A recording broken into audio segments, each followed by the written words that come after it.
bruxismo, pessoal, é o hábito de apertar os maxilares, né? Tem muita gente que range também. O bruxismo tem aumentado muito nessa época de pandemia. Por quê, pessoal? O bruxismo é o hábito de apertar muito os maxilares, né? Então está muito ligado ao fator emocional. É uma forma do seu organismo aliviar o estresse. Tem gente que cai cabelo, tem gente que rói unha, tem gente que estala os dedos e tem muita gente que tem bruxismo. Esse bruxismo ele tem dois tipos, doutor. O bruxismo diurno, que é aquele que você faz durante o dia, e o bruxismo noturno. O bruxismo noturno, muitas das vezes você não sabe.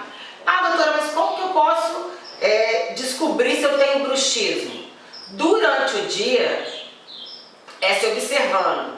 Inclusive, eu quero até compartilhar aqui uma dica bacana. Tem um aplicativo agora chamado Destrave, depois eu vou escrever aí, que ele te policia para a pessoa que tem mania de apertar o dente, ela se vigiar. E o bruxismo noturno, que é o mais comum, muitas das vezes você vai notar no dia seguinte. Nossa, tá dolorido.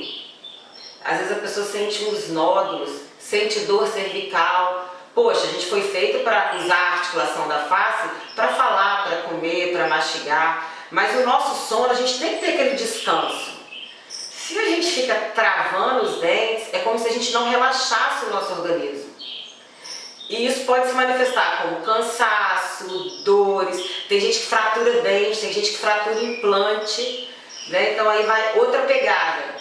Para você ter um tratamento odontológico, um sorriso estável, não se preocupa só com o dente não. Às vezes você pode estar aí quebrando o dente, fazendo retratamentos por conta de uma falta de diagnóstico, que pode ser na sua articulação, pode ser seu lado emocional. E dando um gancho aí para nossa seguidora que perguntou, sou calma. Aí a gente tem que avaliar alguns fatores. Tem fatores locais que estimulam o bruxismo, por exemplo, um dente ciso nascendo, uma mordida cruzada, uma alteração do crescimento. Então, corrigindo aquele fator local, você tende a melhorar esse hábito. E tem também aquelas pessoas, né, Dayana, que às vezes são calmas para o mundo, mas se ela for fazer uma autorreflexão, ela guarda muito para ela. Isso, perfeito. E muitas vezes ela desconta nesse apertamento. Thaís, tem um molde que é feito para cada pessoa. Usa à noite quando vai dormir. Deve ser para bruxismo.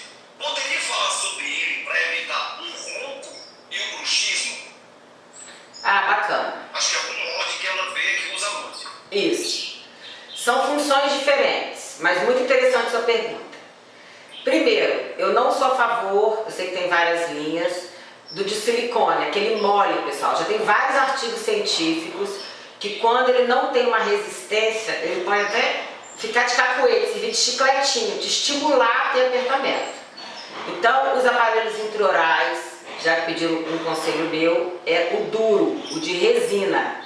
E por que muitas vezes no bruxismo, na DTM, que são as dores, ele ajuda? Porque é como se ele fosse um amortecedor, igual aquela pessoa que é corredora. Se ela corre no calçadão certo, com tênis de corrida, ela vai ter um suporte. Então, quem dorme com uma placa correta, com a resistência certa, procurando um especialista que saiba fazer, lógico, trabalhar também o lado emocional, os outros fatores do bruxismo. Vai ser mais um ajudante. Outro ajudante que a gente tem também, o uso do botox, da toxina botulínica, que é para relaxar a musculatura.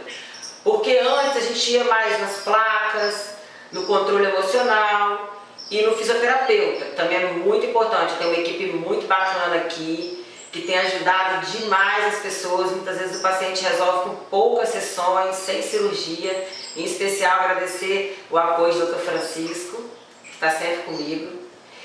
E esse bruxismo, então, é a placa mais simples.